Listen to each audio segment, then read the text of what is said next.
Well, I want to get into more of you. So, all right. So, founder of LashMakers, founder of the clothing brand, and how do I say BAGA? Is that BAGA. BAGA? That's cool. What does it stand for? Anything? It's actually old Iranian word for God, but Okay. it's not used anymore. Ah, that's kind of cool. I know, right? So you like took something that's not being used and used it for you. Yeah. I like that. Yeah. When did you think about that? I was just searching different meanings and words, and I always like when it means something. And that's how I came up with LashMakers as well. The industry was very young, so I wanted something that will stand out for a long time. And yeah, that's how I really put the time into thinking about the names and stuff. It needs to connect well. Did you have like multiple names you thought you were gonna do, and then that one just like when you wrote it down, you knew it? It's so funny because specifically for BAGA, that was like one of the first that popped up. It was very interesting, and I was like, this is perfect. Yeah. And I always liked the sound, like the Balenciaga, like all this, the pronunciation. I don't know. I just saw the word. I was like, wait, what is this? And I started researching a little bit more, and I was like, oh my gosh, can I use it? And it was awesome. I think it's beautiful, and I just kept it. I love it. This is a love letter to contemporary streetwear. I love that. Yes, because the reason I did it too is because I always liked oversized clothes. I always did. And so many times, most of the times, I used to wear men's clothing, matter of fact, and I would buy them size large, and anything, pants or shirt, it still would be large. So I really like that fit. It's interesting fact, I used to be brand ambassador for Boohoo Men for a year, but I was pushing their men's clothes for women. So I wasn't allowed to choose from women's clothes at all. Yeah. So I was posting them for them like 4 times a month, and it had to be only men's clothing. That's how they found me. And so it was so interesting because I would post a picture or something, and a lot of girls would be like, oh, where'd you get this shirt? Where'd you get the pants? And I'm like, this is just any men's joggers, size extra large or whatever. And that's how kind of it started. And I was just thinking, everybody asking me all the time, where? I said, let me get my own. And another thing about this was I like the heavy fabrics. I like the heavy joggers, good cotton, thick. And it's those things, when I used to look to buy them. Good brands, joggers, we're talking about $600. Good brand when it's heavy, when it's thick. And so I wanted to make something that I wear. I only make clothes that I wear myself. And since it is kind of, for the most part, unisex, that's just how I did it. I figured I'll just put it out there. I'll do small amounts. And if people like it, then they can, grab some as well. And so that's how I did it. But I didn't want... I wanted $600 joggers without the price. Right. And so that's how I did it. So everything is really big. So. That's actually in style now too. If you notice the younger kids are wearing like really baggy pants now. Back. Like it's the rave 90s. pant style is coming back. So it's definitely coming back, yeah. And I love the drape look. Yeah. And like it's like, especially when, what I feel like what it does is that when women they have amazing bodies, but they drape instead of, and I might be saying this wrong, but like instead of tight, like wearing something tight showing off their body, if they drape it, men, we can still see you have a nice body, but it's like, it's a curiosity of like, yes, you know what I mean? Totally. It creates curiosity, which I think is sexy rather than just showing it off, It's definitely a taste. And I do think it's really is a skill to know how to dress for different occasions. And of course, even if I mostly wear oversized, of course, some of the days, and especially when you go out, you do wear something tighter and stuff like that. Right. But totally, I'm with you on this one. And when it comes to men, I just feel like even if they, again, going back to people that in shape and work out, I feel like you get a jacked guy and you put a big shirt on him, now they look enormous, you know what I'm saying? So they're just extra big. Yeah. So I like that too. So it's for men and women. It's a taste. Definitely Yeah. it's a taste. But I'm here for people that agree with the taste. I love it. Yeah, I on love the it. same How, page. and how is it going? Like, is that something that it's in a good place? Is it something that you feel like you want to expand? Are you happy with where you are? Like, where is it in its life cycle of? And when did you start it? I started about a year and a half ago. Okay, so where And, are you right now with it? Like, I'm still developing. I'm still adding more items little by little. It's not my main business. And so it does need time of its own as well. So I kind of go and take it easy because I started this. I didn't ever expect it like to make me rich or anything like that. I started this because that's the passion. That's the love. And I just wanted to do it because I just wanted to. So right now I take it easy and little by little and see what happens. My main business is always going to be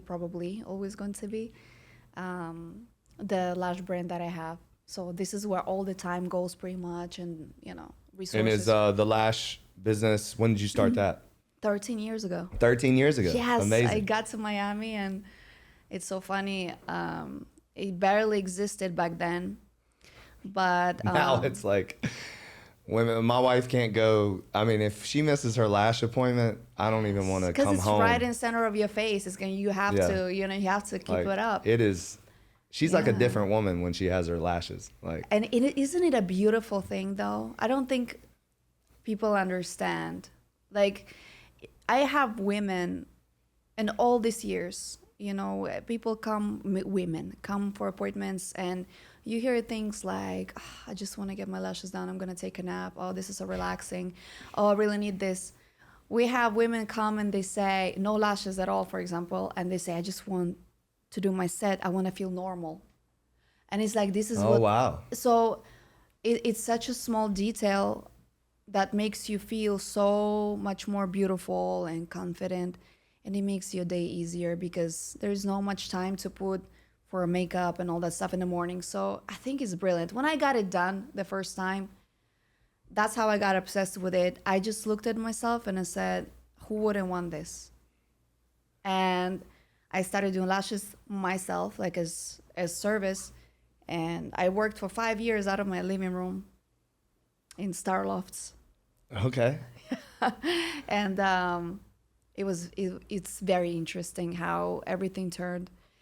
And little by little, people started asking me to teach them how to do it. And I will take a student or two in my house, and little by little. And then the products were awful back then because the industry wasn't developed. So and little by little, I was doing the products too because the glue was awful and the lashes were awful and everything was bad. So we used to buy glue directly from China and Korea through eBay because there's nothing else. Yeah. And you would get a bottle and the label is in Korean. You don't know what's in it. Oh God. Smells like gasoline. I'm doing your lashes. You and I both high. It's a disaster. And so that's how I got into manufacturing business as well. And now we have full line, 118 products that I cater to lash artists. And we ship to 57 countries.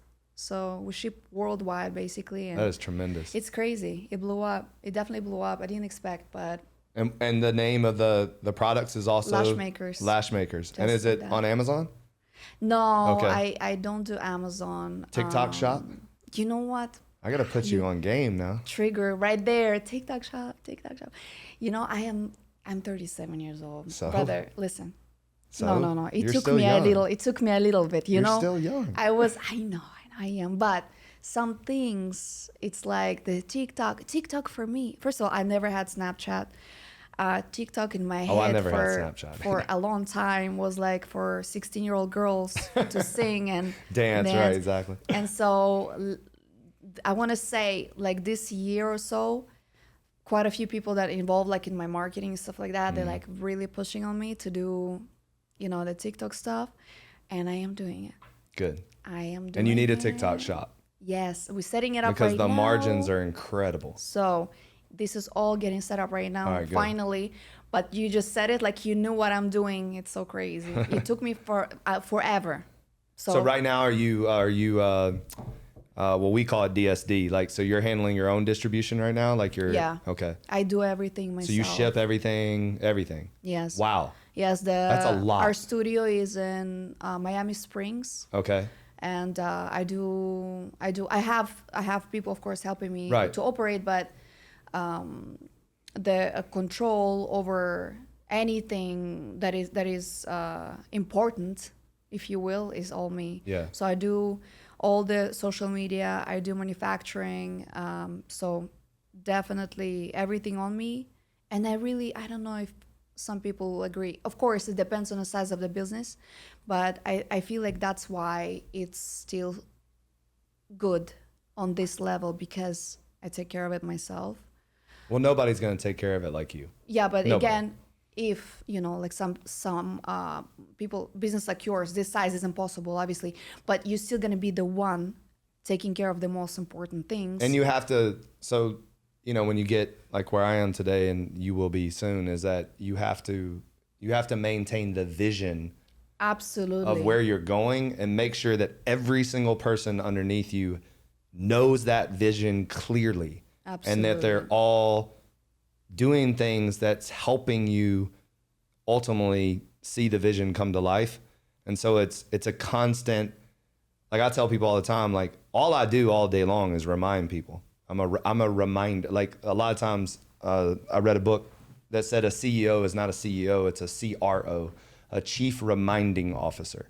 And so basically you're reminding everybody of what they're supposed to do, why they're supposed to do it, how they're supposed to do it, the reason behind it. Like that's really even more important, is like telling them like why they're doing what they're doing. Absolutely. Like what is your why? Like, and kind of making sure that it's wrapped in. That leads me to, your quote is amazing, by the way. Okay, your business motto. I don't even know. Do you know how to, do you want to say your business motto? No, you tell me. All Which one are you looking at? This Let's is see. I really say a good. lot of things. This is money. This is a gem. This is a mic drop. We'll do it again at the end. But go into business with discipline and love. Discipline will keep you learning and growing. Love will make you work with purpose. I just absolutely love that. Because like for me, like my motto is no days off is never taking a day off on you. It's a commitment to becoming your best self. So it's very similar. And I think because no days off basically is that discipline. It's that discipline to show up for yourself every single day, regardless of how you feel. Absolutely. Because you're not going to feel good every single day. That's just a fact. And that's number one thing. Yeah. And it's interesting because it's like you hear a lot of people repeating it, be disciplined, the mindset and discipline. But it really is so much deeper than that, because how you do anything is how you do everything. And so if you have that, and I actually heard you talking about this in another episode, and I was like, oh my God, so much yes. Is when you are like this, and this is with different traits too, you're bringing it everywhere. That's how you are in your business. That's how you are in your relationship. That's how you are with your team. Mm-hmm. So you bringing that quality everywhere, and it's just how you function. And so when people, for example, when people ask sometimes, do you think a person born with such traits like a leadership and the ability to be disciplined and dedicated and stuff like that, or you can teach them honestly? And people don't like it sometimes, the answer, because I honestly believe that you, for the most part, you're born this way. You can't teach discipline. You can teach discipline in a very small age, I feel like. Like if you have a child, you have children, so you know this. And so I feel like the first few years you can do things to influence that, but it is the character of the person. And sometimes it takes something to wake that up, usually something devastating and bad happening, right, as we see some people's lives. But for the most part, you're looking at children, you already can tell, maybe like age 7, 8, around there, even younger, and you see the traits, and you see this is going to be a president of the United States, probably, so a lawyer. Yeah. So I do feel like it's so massive to have that trait, and it's the most important in life, I think. Yeah. I It's mean, for everything. me, I mean, I was certainly blessed with my dad instilling discipline in us at a very young age. I mean, really young age. And it carries over, you know, and I was talking about this in one of the podcasts, is that like as parents, our job is to show discipline, to show our kids the way, not tell our kids the way, so that they learn from us and see us, you know, getting up early, planning, cleaning, you know, these Yeah. little things that are big things in the end. All right, you started your LashMakers business in your living room, which you just spoke on.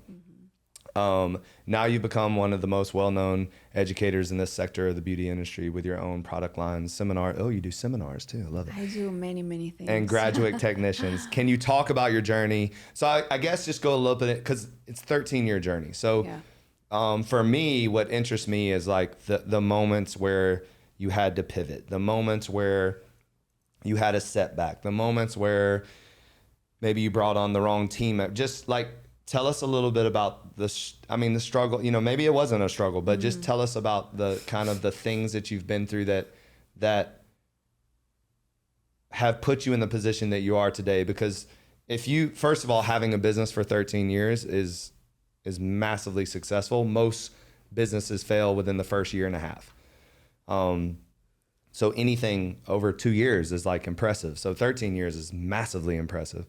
And then, but I know it wasn't easy. And I know for a fact that there had to been stuff that was like, you know, you had to overcome. So talk a little bit about that. That's a great question. Actually, I love it. So first of all, what you just said, I know it wasn't easy. To start there, having a business is hard. Making money is hard. And so people think sometimes you're going to go into entrepreneurship and this is going to be the freedom. It's actually the opposite probably. But in terms of like the time, and because you really just stop having free time. But yeah, it is hard, 100%. However, in just speaking of the journey and how it kept on rolling, it's interesting because I get these questions all the time. Matter of fact, people ask, so when did this happen for you?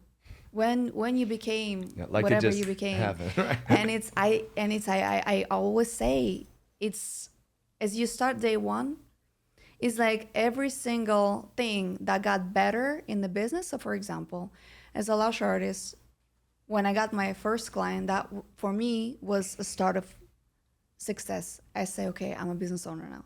Then I had full books. Now this is a success.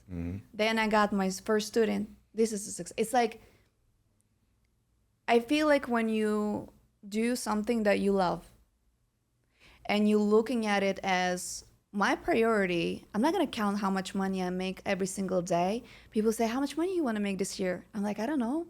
It's like, it's not about that. And so when you do it because your only goal, literally, the only thing that you want is to be as good as possible in what you do.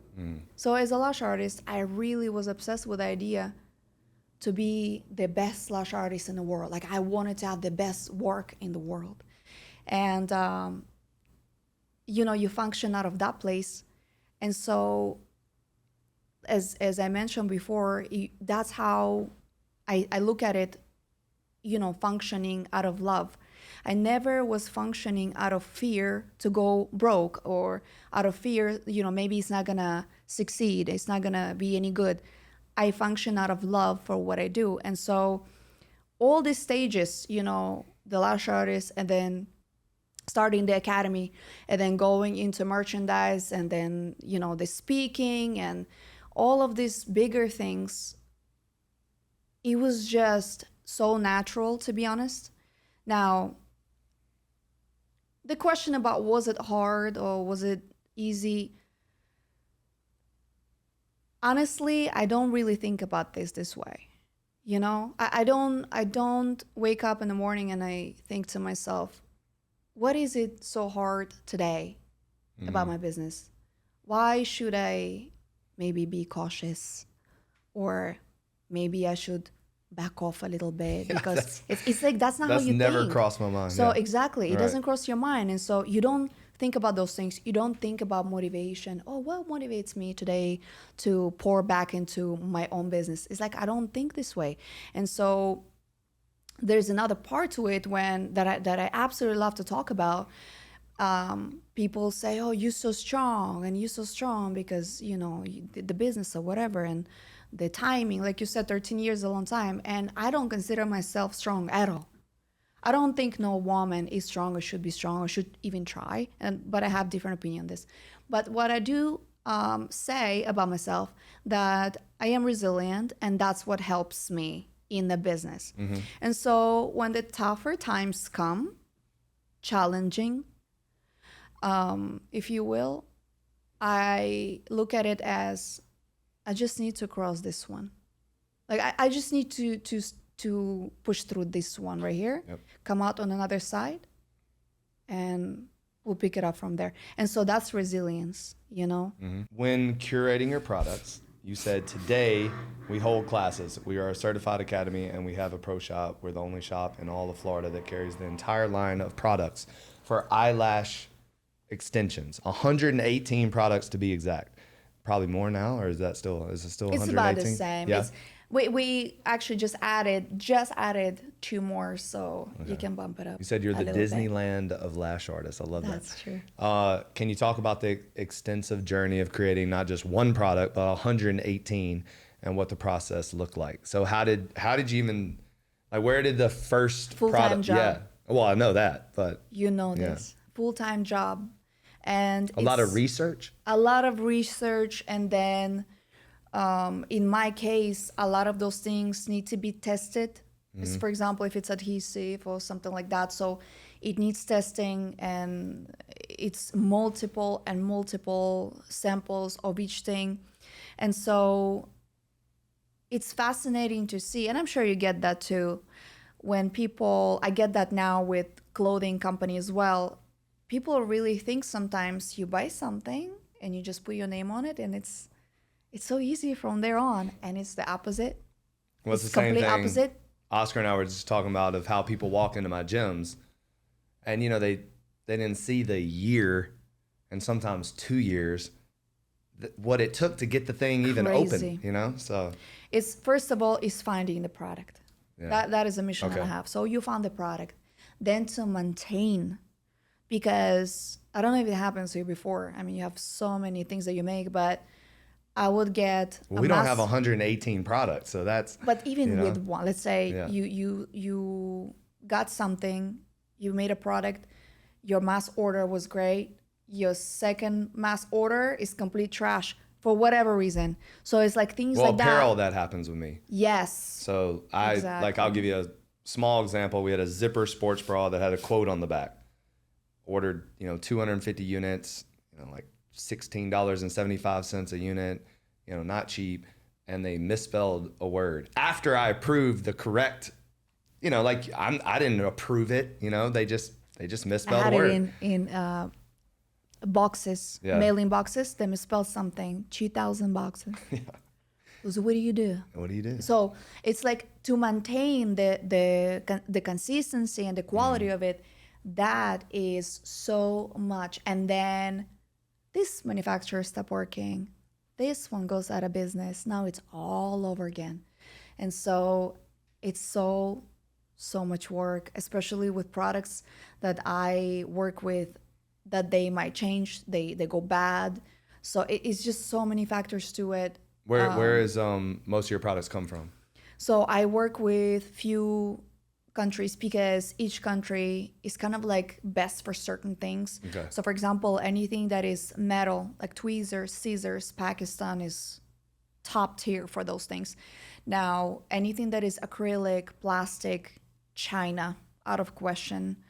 Anything that is adhesives or any products that are liquids, Korea, for the most part.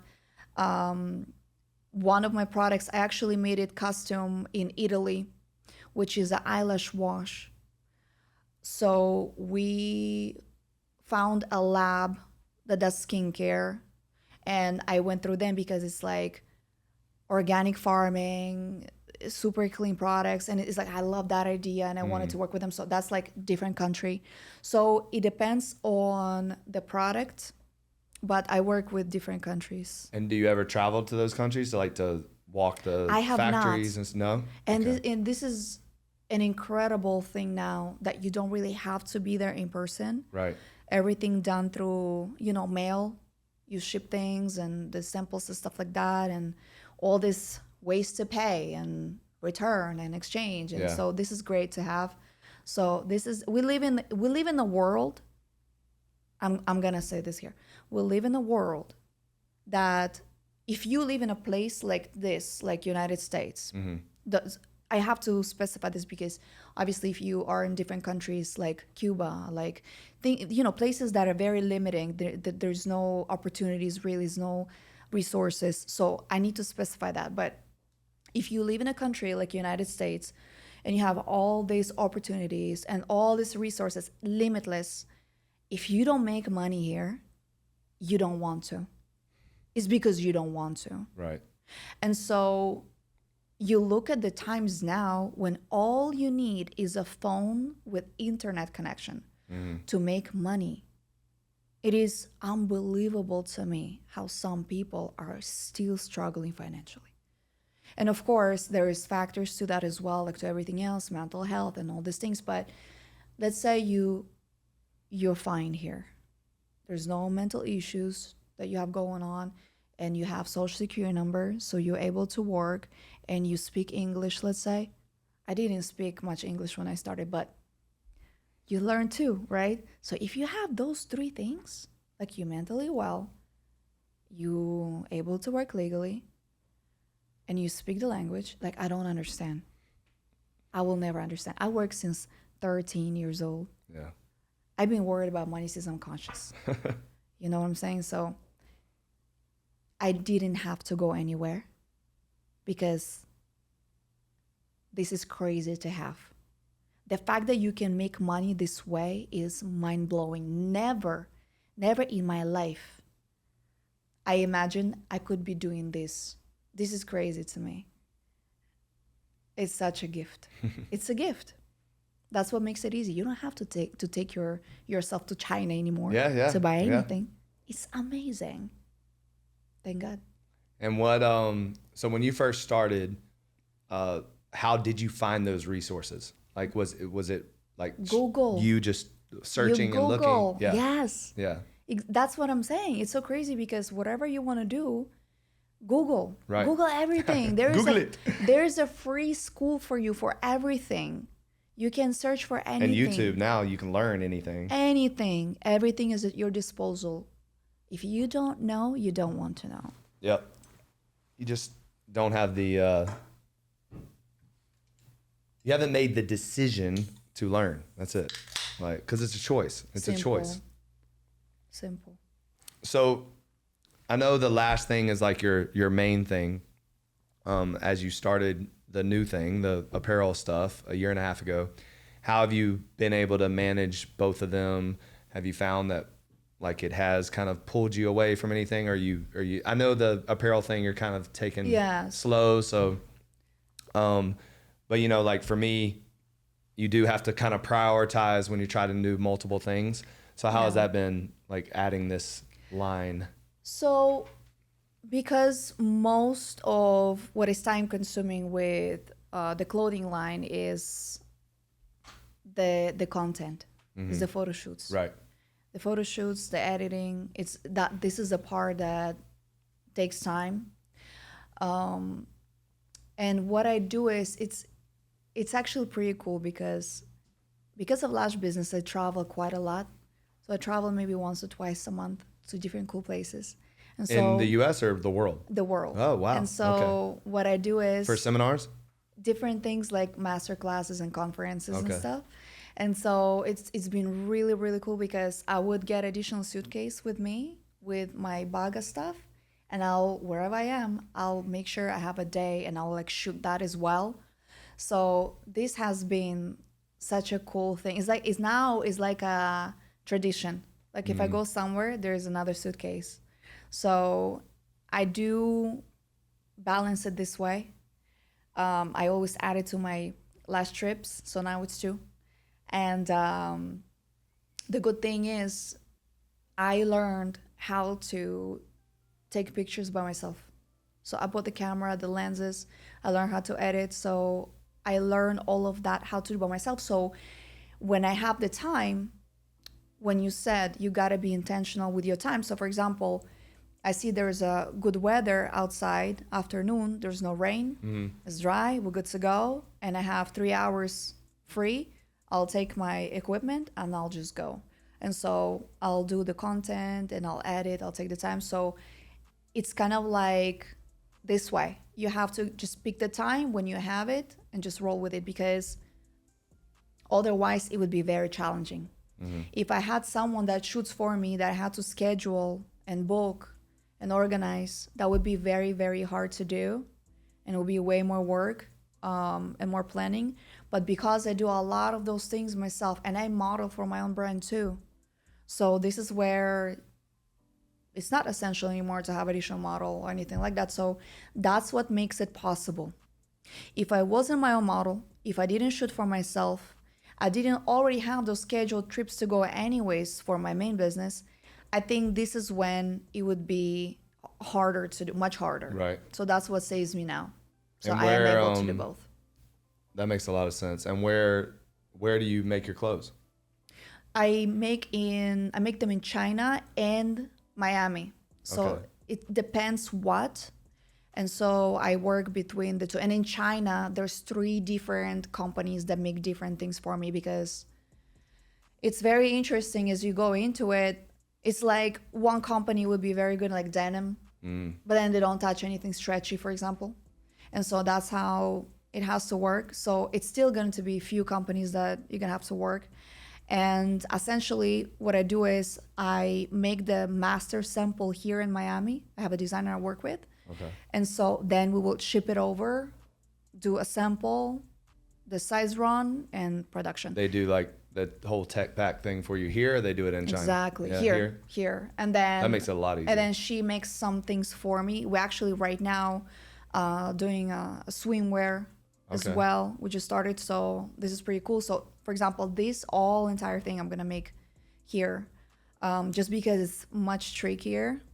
So I'll do both for now and see what happens later. Yeah. Apparel business is tough. Yes. It's a tough business. But I love it. But I love it too. I love it. It's my favorite thing to do. It's definitely not a priority right now. But Yes. eventually. But it's for the soul. Yes. It's and good for the eventually soul. it will be a priority when I can make it and spend more time on it, because I love it. We're I love it. definitely on the same page on love this it. one. Yeah. 100%. I love fashion. So it's fun. It's fun. It's awesome. Yeah.